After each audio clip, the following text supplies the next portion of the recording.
Hey guys, good morning, afternoon, or evening, depending on when you're watching this. I want to talk today about a psychology topic for trading called the gumption traps. Now, for any of you that have read the book Zen and the Art of Motorcycle Maintenance by Robert Pirsig, this might be familiar to you. But this is pretty important because, again, I notice a lot of psychological pitfalls that people fall into. And by kind of relating back to this, you'll kind of get a better understanding and a more introspective view of how you look at yourself and how you make decisions. So these are the five hangups of the mind that quietly sabotage good trades and the discipline that neutralizes each one of them. Now, why traders quit or investors quit? Even good ones. There are many people that I've known in my career that have been pretty interesting and intelligent and very, very good at trading overall, but they've quit early on after experiencing minor defeats. So, how does this relate to what we're talking about today? So, Pirsig described gumption as the inner fuel of enthusiasm and confidence that keeps a person engaged with a hard problem. Now, trading is a very hard problem because obviously it's a battle with ourselves essentially, right? Can we be disciplined and patient enough and sit on our hands and not do what we know we should not do essentially recurringly over time? And the answer for most people is that they can't be disciplined enough to do what they should do essentially day in, day out. But Percy described a gumption trap as any situation, mistake, or mental pattern that drains the fuel away from you until frustration takes over and the person wants to walk away entirely from the problem at hand. In this case, trading. In trading, the trap rarely looks like one bad trade. It looks like a slow erosion, a small string of missteps that convince a capable trader that the whole endeavor is not worth it at all.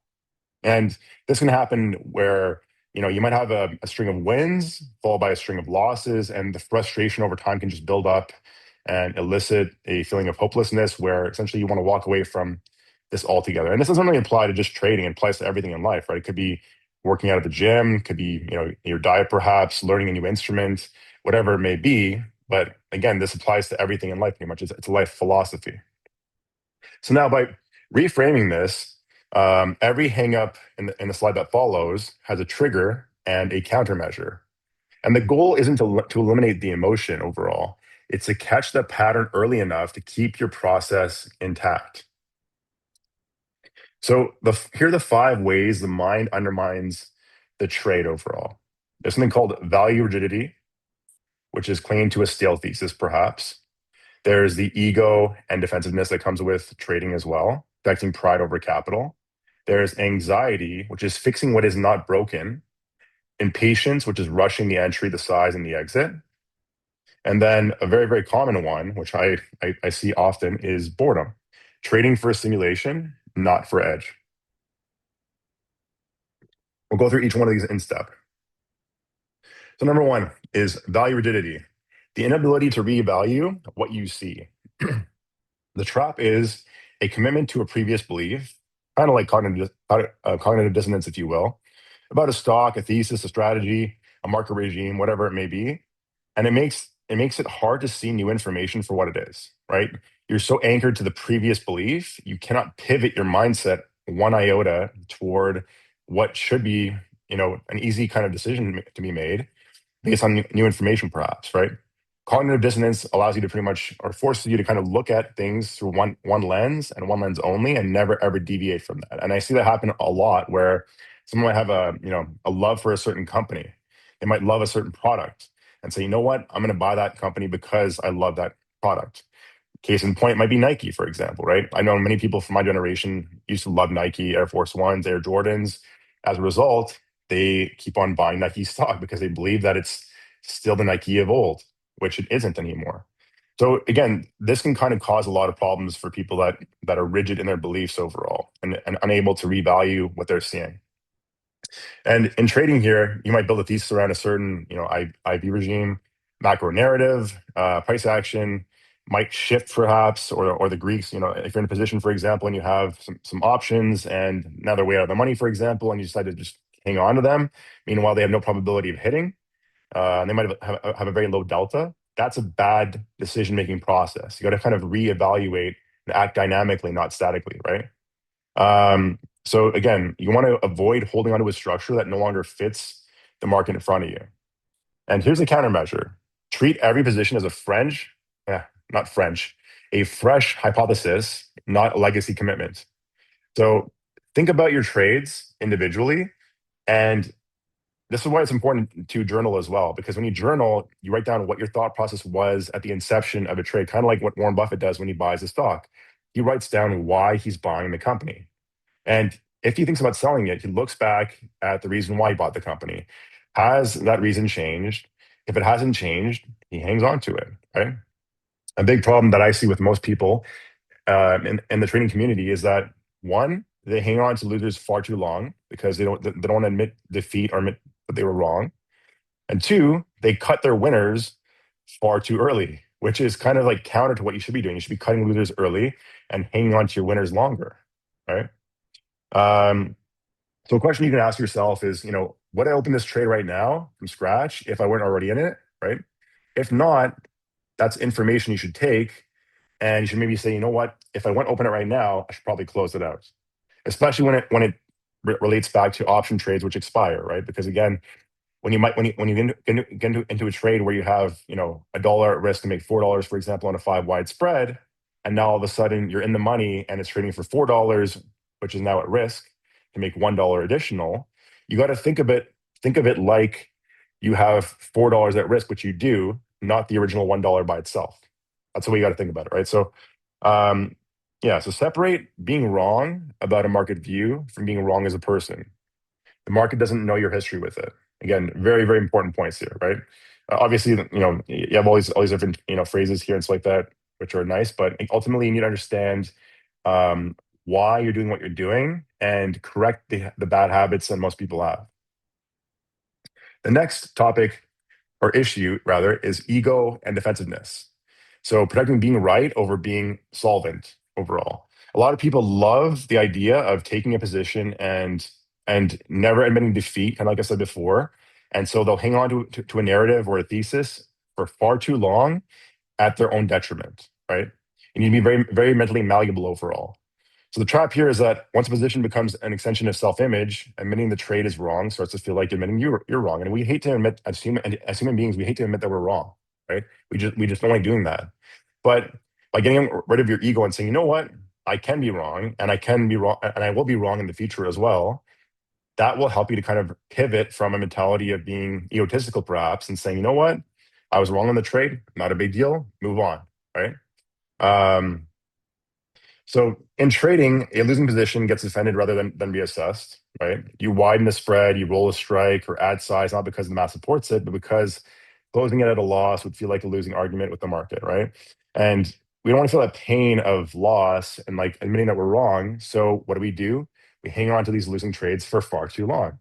When in reality, we should be cutting them, focusing more on winning trades and maybe pivoting that capital to something that could be more profitable versus letting it just ride to zero, essentially. Now, the countermeasure here is you make the wrong trade and you pivot from that essentially, right? So by predefining the invalidation level for every trade and entry when you're calm and rational. So like at the onset of a trade, as I showed you guys in a few different videos ago, we talked about journaling and having your exits and entries, right? So you say, for example, I'm in at this price. I'm going to exit if and when this price executes. Let's say you get into, again, $5 wide spread for $1, and you say my maximum loss is 50%. So therefore, if and when this trades at 50 cents, for example, I will cut it for a loss. What happens is most of the time it hits the stop loss mentally, and you say, you know what? I'm going to hang on to it for a bit longer. It goes to 40 cents, 30 cents, 20 cents. When you're doing, you're staring at your screen and watching your P&L go down, not instead saying, you know what? I had a plan at the inception of the trade. I did not execute it at all whatsoever. And so what did I do? I focused on the losing position when I could have pivoted to a better trade, perhaps. And remember that our attention span is very, very narrow. We can't focus on a million things at once. So by focusing on losing trade, we can focus on the losing position. And when we focus on the losing position, we can focus on the losing trade. And when we focus on the losing trade, we can focus on the losing position. So by focusing on losing trade, that mental capital is being diverted from a perhaps winning trade to a losing trade. Again, over here, pitfalls you got to kind of avoid. Notice the urge to prove the market wrong. That urge is the signal, not the strategy. And then review your closed trades, wins and losses, with the same neutral tone you'd use in reviewing someone else's account. This is why it's so important to actually journal your trades and go back and see, like, perhaps even once a month or even once a week, and say, what did I do right this week? What did I do wrong? How can I fix what I did wrong? How can I perhaps change my mentality, which is causing me to make problems or mistakes? Right. The next issue is anxiety. And this comes from fixing what doesn't need fixing, right? So you get a lot of people often say, like right now, I don't want to allocate capital. The market's too high. It's too overvalued right now. I don't want to buy that stock. Like Micron was a prime example, or Palantir. They had already run a fair bit, and Palantir was like in 70s, like low 70s. People were saying, I'm not buying Palantir. It's too expensive. And it had already run from 38 and change. Well, at the lowest, it was like $6 or $7 and change, but to 70. But ultimately, when you have a strong run on a name like Micron or Palantir or AMD, right? These names keep on running, right? Wins typically beget more wins. And so what happens is, you get anxious and you say, you know what? I'm not going to get into a position that looks overvalued right now because I'm worried about it. So I'm anxious about the position overall. Now, the trap here is that perhaps you might actually intervene with a position that you already have to pivot that position into something else. Let's say you have a stale position that's like sitting in whatever, a Microsoft and an Adobe, a Salesforce, where you're not seeing too much green right now, and that position might be pretty optimal for a longer term structure, but you're getting bored of it. You're saying, you know what? I'm going to go ahead and pivot that position into something else. So you take that capital, you sell it for a loss or a small gain, put it into something like ARM or Intel, and what happens, right? You're over adjusting your positions, you're over tinkering overall, or you're perhaps tightening your spreads or widening your spreads, right? All these adjustments are pretty much fixes that don't require fixing overall. And so you're oftentimes the best form of action is actually inaction, as Warren Buffett says, right? Inaction is actually a form of action, right? Doing nothing at all and sitting on your hands and just watching, right? So what happens when you're always adjusting your positions? Well, you end up over trading, right? You're unwinding trades that were built on solid logic and risk management, and you're putting that capital perhaps into new trades that aren't as well thought out, right? So this is a big problem for most people that I've seen over the years. And again, if you kind of realize it and say, you know what, why am I going to adjust my position right now? I have a month left on it, for example, or I have 2 months left or 6 months left, whatever the amount of time left remaining might be. But over adjusting the position when it doesn't require fixing is a bad practice overall, right? You want to understand that and stop doing it essentially. Um, Now, to break the cycle here, here's some key points, right? Read everything relevant before you act. Fill the information gap that's feeding the anxiety. Two, map your thought process and strategy on paper before you touch the position, right? So let's say, for example, you have Microsoft right now, and you're like, you know what? It's still down. It's not far from lows. I want to cut my position right now because I want to put it into something else. Today semis are down like 18% on SOXL. Maybe you want to buy something from that sector instead, right? Well, why do you want to do that? Why do you want to cut Microsoft and buy like an Intel, for example, right? Write down on paper what your validation criteria is on as to why you're going to do that overall. And if you can actually convince yourself by reading it over again that it's a good decision, it's probably a bad decision, right? And then the third thing is keep refining the sequence overall over and over again, right? Write out your ideas, review them over time, iterate, and repeat. That's it. The last thing is, or sorry, not the last thing. The second last thing is impatience, right? The agitation of rushing trades, essentially, right? The trap is a form of agitation that pushes the trader into big mistakes, entering before a setup is optimal or sizing up too early, right? This happens very often. Like people get excited, on a decline on a given name. Oftentimes, I follow the 3-day rule when a name is selling off heavily, because what happens is we get follow through on selling. Typically, usually you don't see a stock sell off heavily and then bounce right back up immediately, right? It takes a bit of time. So this is where you got to be more patient in your overall setups, right? Wait for a good entry point, right? Now the cost here is where you size too soon, leaving no room to add, and this pretty much negates the opportunity later on when a better opportunity shows up. And you should have some dry powder, perhaps at all times, to allocate to positions you want to add to, right? This was a big problem during the recent Iran war, during last year's tariff tantrum, during COVID. Um, all three of these times, amongst others as well, even during 08, 09 as well, if you had no dry powder and you saw these amazing deals pop up, you basically were just watching everyone else buy up assets that you want to own at, at a fraction of the cost that they should actually be trading for, where you're pretty much inert, unable to actually act whatsoever.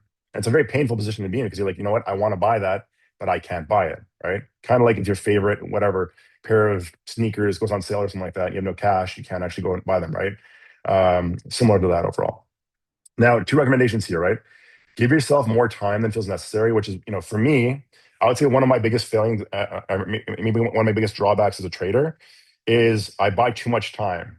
And it doesn't cost me money typically overall in the form of like, losing money overall, like winning versus losing. What it does is it mitigates my gains versus trading short term. But I'm more comfortable with that. I prefer to take a longer time horizon, have more time to be correct.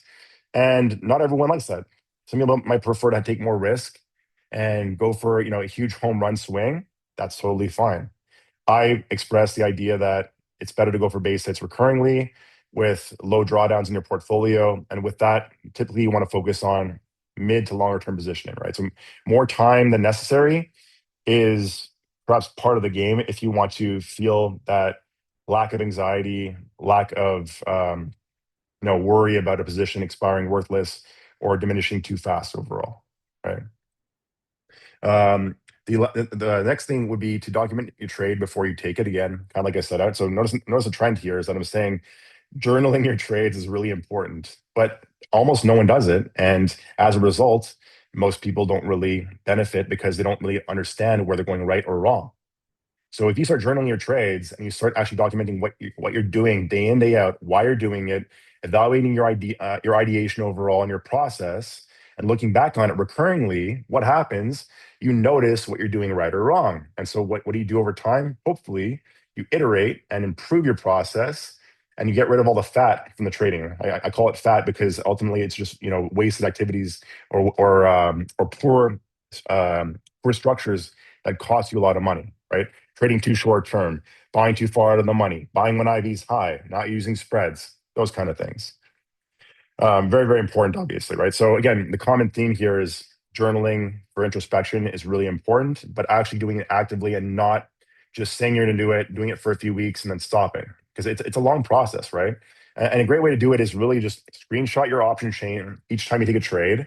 And at the end of each day, yes, it takes time. Go through your trades, document all the different variables that are important. IV, HV, the delta of your position overall, the expiration date, how much time's left on expiration, when you got in the trade. One thing that I noticed for myself was when journaling a few years ago, I noticed that most of my trades where I would enter in the first half hour of trading ended up being losses. So what did I do? I stopped trading the first half hour of trading. 9:30 to 10 a.m., I stopped trading that pretty much. Unless I was closing out a previous position that I already had on or adjusting position perhaps, opening a new position usually it would lead to a loss for me. So I stopped doing that. What happened? My losses went down overall. My overall P&L went up. A small adjustment. Just don't trade for the first half hour, and boom, you have more money in your pocket. Pretty easy, right? The last thing is boredom, right? Trading for simulation, not edge. The trap here is when there's no genuine setup on the table, boredom starts to generate the urge to act, and any trade starts to feel better than no trade, right? So like we've all been there where you're sitting on your hands, watching, waiting for something to happen. The market's not doing very much overall. You're not seeing a good setup. But what do? You go and you take a trade anyway, and then you might lose. Maybe you make or lose. A few $100 or $2,000, and you don't really understand why you made that money or lost that money, perhaps, right?